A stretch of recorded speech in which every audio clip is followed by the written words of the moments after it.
The Buffalo Bills squeaked out a win against the Kansas City Chiefs in what would have been an amazing play by Travis Kelce, but you're offsides, guy. You are now listening to the Watering Buffalo podcast with your hosts, Justin Goddard and Andrew Chang.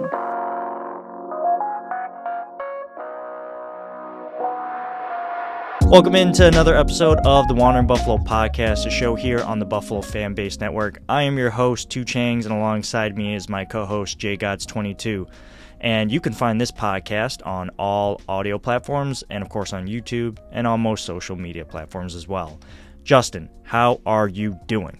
I am doing swell. Hell of a win. Still recovering. Wife and I took a trip out to New York City this weekend. So lots of walking. My old self needs to recover a little bit. How you doing today? I'm doing great. You know, the Bills won yesterday. I'm in what could be a huge monumental game towards our season. And as it stands right now, I think the Bills are somewhere hovering around a 40% chance of making the playoffs. And this season, I feel like, has just gone from okay high to like, what the hell's going on, to oh shit, we might be able to do this. Can we win out? And this is a great building block towards that can we win out area. So we got a lot to talk about in today's podcast, and I feel like it's only right to talk about James Cook to lead this conversation off, because he was cooking, you know, pun intended. I feel like right off the bat, and you know, this isn't a surprise, but in this Joe Brady era, he has been utilized way more. I feel like James Cook is, in these last couple of games since Joe Brady's taken over, has kind of encapsulated how I envisioned him coming out of the draft, and it's really encouraging. It's almost like Alvin Kamara-esque with a discount on the running aspect, on the rushing aspect. I feel like James Cook in this game really laid an impact. You know, the touchdown grab, the failed front flip, but you know, he looked like he was having fun, despite the fact that he doesn't smile. You don't front flip if you're not having fun. It looked like he was good out there. I was really enjoying it. I'm a little discouraged that we went away from him in the second half, but that's for a later conversation in this podcast. Justin, how you feel about James Cook? What are your thoughts? Yeah, to your point, like, kind of, you said what you envisioned from James Cook in the draft. This is kind of what I've envisioned being the Bills' plan for like the last couple of years. We saw, you know, all kinds of pass-catching running backs that they tried to bring in, and like no success with that. And it just seems like they brought in these weapons to be part of the passing game, and then they didn't use them for that. So I think this has been my favorite wrinkle from Joe Brady so far, is actually using the pass-catching running back in the passing game. Yeah, and to that point, sorry to interrupt. I really do think that Brandon Beane has been trying to do this for a while, right? He's been trying to get that pass-catching back. He took Derek Singletary, who hadn't really done that in college, tried making him do it, and he was okay at it. And then we tried getting J.D. McKissick from Washington, and then, you know, of course, then he just decides to stay there. I don't know why, but, you know, that it didn't work out that way. But I just want to double back on that. Like, this has been a staple thing that Brandon Beane has wanted for a while, and it's finally happening. It's happening, guys. Yeah, and even with Nyheim Hines last year, you know, we brought him in as like this pass-catching running back, and then he didn't really get used in the offense. And for me, I think this is a nice wrinkle to keep showing, because teams are still like, you have Diggs and nothing else, and we're going to stop Diggs. And we've seen Diggs' production be down right now. But the running back, James Cook out of the backfield, has been that answer, and the ball's still moving. So love to see that wrinkle from Brady. I agree. So I guess this kind of ties into where I last left off with James Cook, right? In the first half, it looked great. Josh Allen and company all looked good. Everything looked sharp. The Bills are marching down the field. I'm thinking to myself, we're going to scrape the Chiefs.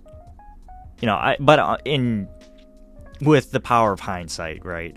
I knew we weren't going to really scrape the Chiefs. I knew it was going to be a close one. But I feel like a little bit of that first half / second half weird production drop lull kind of happened in this game. And for the previous games where we were under Ken Dorsey, we couldn't get anything put together really for the first 3 quarters. Now, yes, I understand there were some games where we actually did that, but towards the end of Ken Dorsey's tenure, it felt like for the first half, 3 quarters, we weren't doing anything. And then in the fourth quarter, we're trying to scramble, and then boom, we can score in an instant.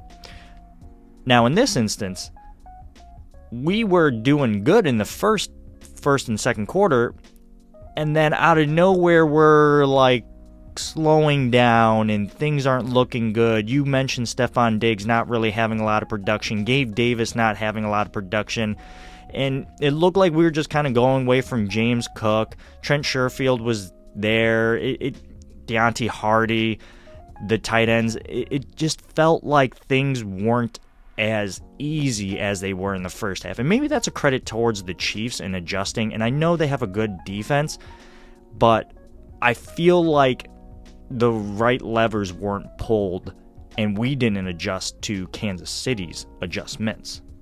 How do you feel about that?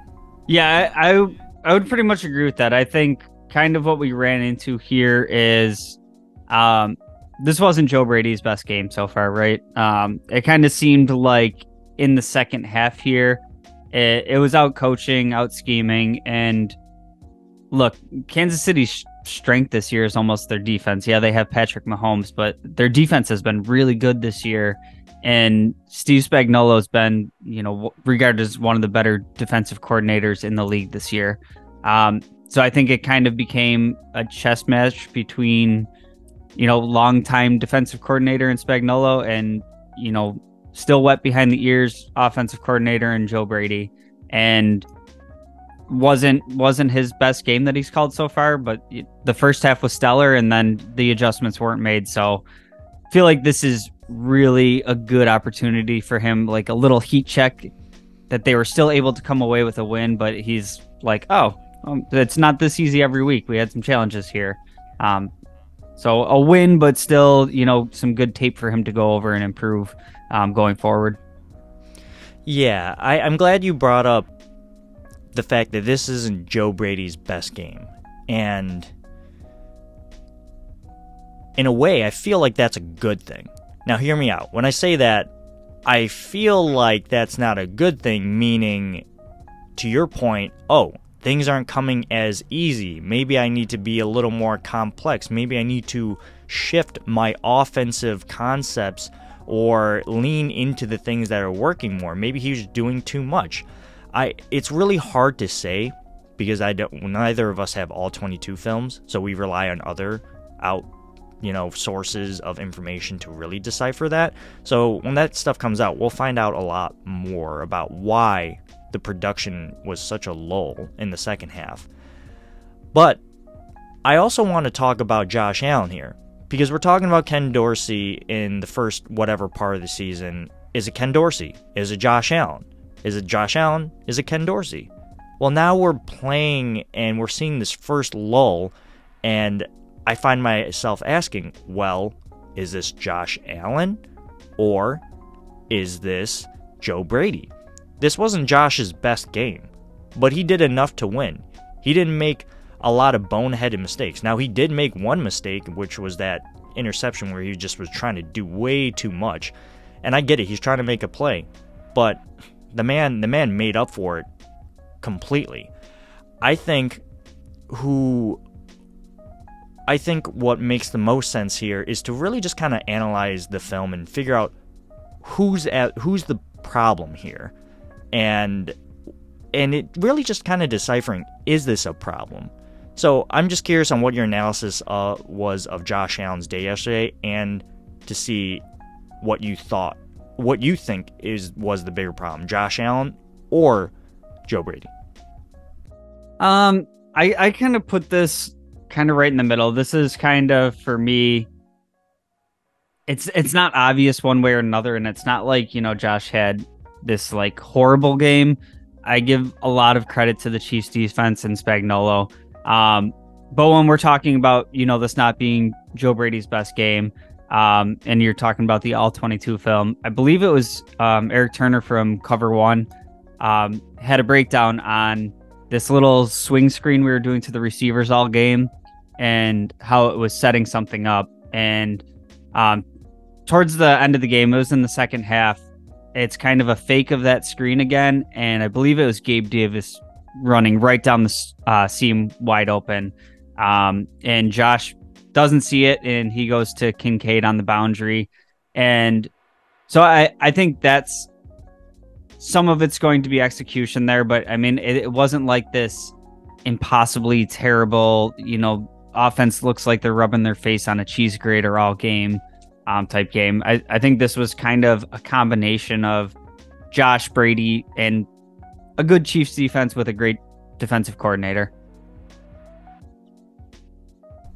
Yeah. So there's a ton of stuff to really look into. And, at the end of the day, the Bills won. I'm not upset about this by any means. And there's way more to talk about in this game. But first, we got to take a quick break. So stick around. We'll be right back. He's Jay Gods. I'm Two Changs. This is the Wandering Buffalo podcast. Hey, this is Brother Bill. Now back to the show. Welcome back, everyone, and thanks for joining us on this episode of the Wandering Buffalo podcast, where we're going to break down the rest of this episode and the win over the Kansas City Chiefs, and very controversial topic that we're going to talk about now. And it's Von Miller. And when I say that, it's more of like, I know he's a very hot topic person to talk about because it feels like his off-the-field issues have caused a ripple in this fan base. And I'm not going to say we're not going to speculate anything that's happening on and off, or like off the field. We're just going to talk about the stuff that's happened on the field. And I still feel like this is Von Miller's like time to recover, and he still didn't look that great. Personally, I don't think he looked that great. I think he had his best game since coming back from that ACL injury, but I still feel like maybe Kingsley Jonathan would have been better. Honestly, at least Kingsley Jonathan would have contributed on special teams and maybe give those snaps more to AJ Epinesa. Now, I understand AJ Epinesa got injured, and we can talk about that a little bit later, Justin, but I still don't think Von Miller is back to being Von, and at this point, you're just wasting snaps on a player who isn't himself. So I don't know how you feel about it. It's just I don't think that he's performing up to snuff. So I think there's all kinds of different ways I'm feeling about this, and the off the field stuff sounds terrible. I don't know anything more than you, anything more than anybody else, so I'm not really here to say what happened, didn't happen, whatever. I will say that this looked like his best game back. To me, there was the one play on Mahomes where it was this close to a strip sack. It was even ruled a fumble on the field that the Bills recovered, and it ended up getting overturned. Kind of rewatching the game, there was a lot of times that he was drawing a double team again, which is something we didn't see a ton of this year. At the same time, I would agree with you that he's still not fully himself, and kind of until then, I think he should be an inactive player because he's taking snaps away from guys. I understand, you have to get back in football shape, playing games, whatever, blah, blah, blah. I think this is more, I guess, on the coaching and medical staff for sending him back out there week 5, because now we're in week 14 and maybe he's, hitting his stride a little bit. But, who knows what happens in the locker room there? Is it, coaching trying to force him out there? Is it kind of pandering to $20 million a year ego that says that he wants to be out there, so they put him out there? I don't know that we'll ever get that answer. I think what we saw yesterday is like this should have been the baseline of where he was starting, and we should be getting ready to make the playoff push with him. And we got 9 weeks of shit in front of that. Yeah. So we'll kind of move on from that controversial topic to injuries, and then we'll talk about another controversial topic at the end. I guess you already know what we're going to talk about, but let's just briefly touch upon injuries. I already mentioned it. AJ Epinesa leaves this game with a rib injury. He gets cleared to come back, but then he gets downgraded to doubtful. So I don't really know what that whole progression of like injuries were, but that just seemed very odd to me. I thought that there was a good chance that he was going to come back, and I was excited because he had a splash play, and very similar to how Greg Rousseau had a splash play against pretty much the same exact defensive play. Jump up on a screen pass, get the interception. AJ Epinesa, it's his contract year. Feels like he's doing a lot to get the bag. And I like that. He's motivated. Put him back out there, but he didn't because of the rib injury. Kind of frustrating. We probably could have used him towards, at least in that second half. And then I think about, what's his name? Micah Hyde. He gets shaken up on a tackle. And then right after that play, he's in. And I'm like, all right, we're good. Micah's fine. And then he gets really shaken up, and he's like writhing in pain on the ground. And then he's on the sideline, and he looks okay. I don't really know how I feel about that. Like, I feel like he's hurt. And I'm getting a lot of mixed messages, like writhing in pain, standing on the sideline, looking okay. I feel like if he was that banged up, he would go straight to the locker room, right? But he stayed and watched the rest of the game, to my knowledge. And I question whether he's going to be available against the Cowboys next week. And I believe there's another injury in there too, but what was it, Kincaid? Yeah, Kincaid had a shoulder. I think he was like questionable to return as well. They're feeling positive about that. The Micah Hyde one is one that I really don't like. I saw today that they were saying it was stingers again, which is something that he's already dealt with, and it kind of makes sense to me that he was standing on the sidelines, because it's kind of that, you don't really know when it's going to happen or what's triggering it, like the nerve pain that just like shuts down your body. It's always concerning to me because he's already had that neck fusion. This is the second time that we've seen the stingers. I don't know if he's going to be available going forward. It makes me feel like when we look beyond the season that he's probably pretty close to hanging it up. How long do you want to deal with, concerning neck issues when you got your whole rest of your life to live? But yeah, those stingers are a real tricky one, and I'm not feeling great about his availability for Dallas. Yeah, and if he can't go, then what do we do? What do we got? Taylor Rapp, Cam Lewis, tomorrow. Taylor Rapp hasn't looked great. Nope. In that free safety spot, you kind of lose that whole disguise coverage thing. But maybe you don't. Maybe he's getting better. Cam Lewis, I'd like to have high hopes for him, but I've just seen a lot of lowlights, and he does contribute a lot on the team. I'll give him that. It's just it's hard to replace Micah Hyde. And even hot take, I don't think Micah Hyde's having his best season. I really don't. I don't think either of the safeties are having their best season. It's kind of frustrating to say that, and I got a lot of flack for saying that, like, out in public, but these guys are old. That's not really, and I'm not saying they're bad. I'm just saying they're not in their prime. I'm not saying they're trash. I'm just saying they're not in their prime. Yeah, I would agree with that completely. I think they're getting a little bit too much flack this year because we're used to them being like these tremendous high-end playmakers, like Hyde's ridiculous interception against the Patriots, everything Poyer was doing last year. I think we're used to them being such high-impact players on the back end of the defense that, they're both playing at least an adequate levels starting safety. level. It's just a step down from what we're used to. And like you said, Father Time is undefeated. I think it was kind of already the idea of like, we got to start looking at the backup plan here. For me, maybe Poyer finishes out that last year. I think you probably let Hyde go, and I say that like with emotions welling up behind me because he's been such a tremendous player. But it's a business, man. Things happen. Yeah, you got to be okay with saying goodbye to some players, unfortunately, especially in this offseason.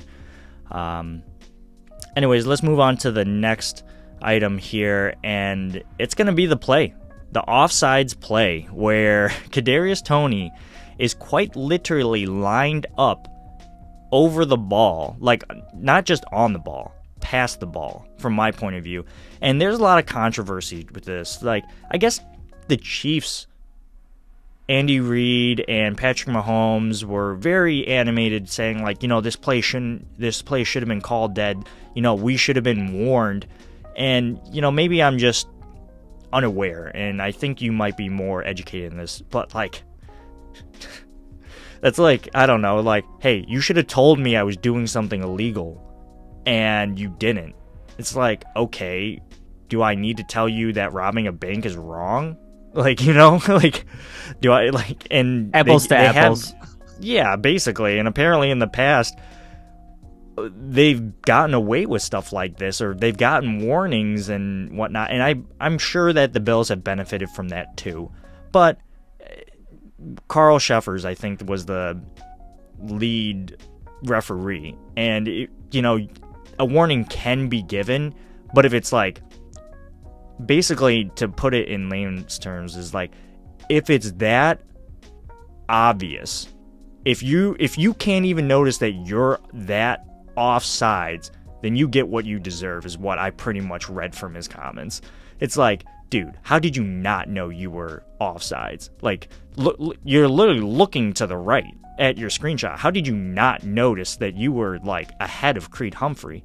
And then there's the backlash of like, oh, Von Miller's offsides. Well, look at the play. There's a screenshot going around, but Creed Humphrey's mid-snap when he's in that neutral zone. So that's perfectly legal. And then when you look at it a couple seconds before, or if you play it through on the actual sideline view, Von Miller's not even offsides at all at any point of the game, and people are referencing the blue line. I was like, well, even off that blue line, he's still not offsides, but the blue line is an estimate, guys. You got to remember it. That's not the official spot. Look at the ball. Look where the ball is. And then look at where Kadarius Toney is.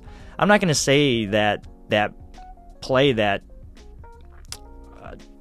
oh my God, Travis Kelce did with Kadarius Toney wasn't great. It was a great play, and I was quite upset when I watched it. However, it will never go down in the books because Kadarius Toney quite literally didn't notice that he was offsides, and there's 10 other people on that side of the field. You tell me no one noticed? Come on. Like that's the same thing as like us running out with 12 people against Denver. Like, that's on you. That's on you. You don't get away with that. Yeah, for me, like you said, they we're talking about usually you get a warning, whatever. Like, I don't care about any of that. Like, if you usually get a warning that you broke the rules, then that just means you got away with one in the past that they were being generous for, You're lucky. Right. Like, when you look at the tape, were you offsides? Yes. Okay, flag. So I don't really care what happens after that. Now, if they threw this flag, like, after the whole play happened and they're like, oh yeah, he was lined up offsides, we can have a whole different conversation. But this flag was thrown well in advance of any of that play happening. And to me, this was kind of like when you have a defensive neutral zone infraction and the quarterback or the offense is allowed to get a free play. That's essentially what happened here. Is, they let that play out, and if we got an interception, then we can decline the penalty, but they let it play out. So regardless of what happened after that, I don't really care.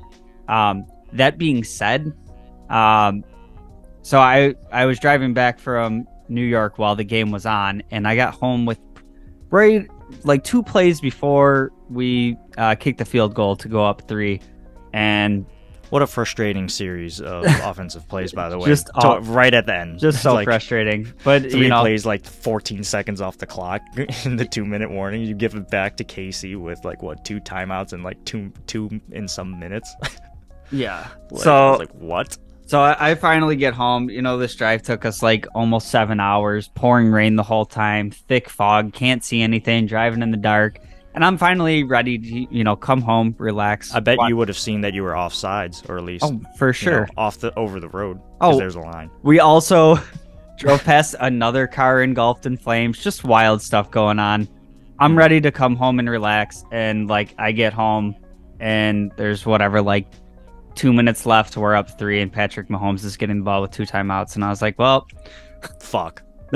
Great. Made it home to watch another absolutely heartbreaking disaster loss. And I will say this, for, as happy as we can be today that we came out with that win, just think of how opposite everything would be if, granted, if that play had stood and, whatever, we still had Josh Allen could come back on the field with a minute 10 left, 2 timeouts. It's not like the game was over, but imagine sitting here today, had the go-ahead touchdown been the game-winning touchdown, and it was across the field lateral, just, oh my God, for the disastrous, epic, blunderous losses that we've had, if we had to add that to the catalog, I don't know if I'd be sitting here today, man. I wouldn't be, I don't know. I don't know if I'd be here today. I think you would have been. I need a break. Yeah, I would have been quite upset about that. One last topic I want to talk about before we head out here is that, the Sean McDermott comments, very distasteful back in 2019, and he's apologized for those comments. Everyone in Sean McDermott definitely on the hot seat when it comes to the fan base, at least. I don't think he's going anywhere, guys. The contract is not easy for Terry Pegula to say, you know what, I'm willing to chop this off right now. Then you look at that post game, right? And you just see Brandon Beane and the other players basically say, we got your back, we got your back. Terry Pegula is literally in the background smiling and clapping. This team is behind Sean McDermott. So whether you like it or not, Sean's probably not going anywhere for this season, next season, and if it's really, something really has to implode next season for him to get the boot mid-season. I think that he definitely has earned, and he's done enough to get another season as the Buffalo Bills head coach. But watching those post-conferences, Ed Oliver's comments calling people cowards for not coming forth, for leaking that information, but not telling people who they are, which I get, right? You're basically tattletelling, but you don't want to let people know. I get it. You want to be anonymous, but at the same time, if you're gonna hit Sean McDermott underneath of the belt for something that happened, what's that, 4 or 5, almost 5 years ago now, it's just you might as well just say who you are. And also, why now? Why now? It just felt all very strange. And I'm not saying that what Sean McDermott said was okay. Definitely not. Definitely not okay. I do not co-sign on this. Yes, I definitely do not co-sign about this. And I've seen a lot of crazy memes out there since then. It's just, very creative ones. I'll give you guys that. But there's some good ones. Yeah, there are definitely some good ones. But all I'm saying is that this team is definitely behind Sean McDermott. I don't foresee him getting the can. He's our head coach. Just deal with it. Yeah, for me, absolutely wild comparison to make. I don't know how that went through his mind. He's like, I'm sorry to interrupt, but how do you think, back in, come on, dude, It's not like you were 13 and you made that comment. You were a grown-ass man, and you were like, This is it. I'm going to compare the terrorists from 9/11 to success. Why, if you wanted to go down that dark path, why didn't you pick any successful bank robbery? Any other, any team effort where you overcame the odds? Why don't you reference the fact that you made the playoffs when you really shouldn't have? Like, literally anything besides that. I just don't know, God.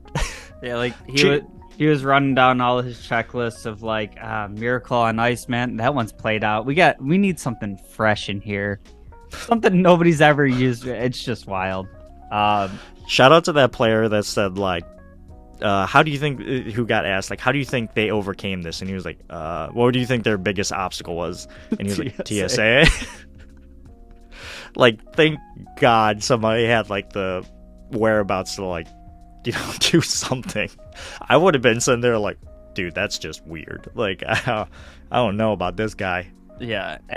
Absolutely wild, like I said. With that said, it's happened 4 years ago. He's continued Again, running. Not saying that's okay. Right. Organizationally, it's been dealt with. The fact that it came out now is very strange to me. Nobody seemed to want to talk about this when we were winning 13 games, right? So it comes out at the bye week of the first year he struggled as a head coach. It's just wild to me. The timing is very strange. It feels very hit piece. Yeah, it feels very targeted. Right. And it's just, I don't know. I don't like it. And I will say, anybody that's listened to me on this podcast recently, I've been very kind of meh on McDermott. Same. I think he is a very good coach. I think that can be true while needing a change of scenery. I think we see it with players all the time that they go to a different team and they blossom. And I think that he was the coach that we needed to turn around this franchise, to, build that culture, build everything up the way he did. But that doesn't necessarily also mean that he's going to be the guy that takes you to the promised land. And I think that's fine for both the Bills and McDermott. I'm fine if he comes back. I'm fine if they choose to move on. All that being said, I 100% agree with what you're saying. Might his seat have gotten a little bit warm there for a little bit? Sure. Maybe.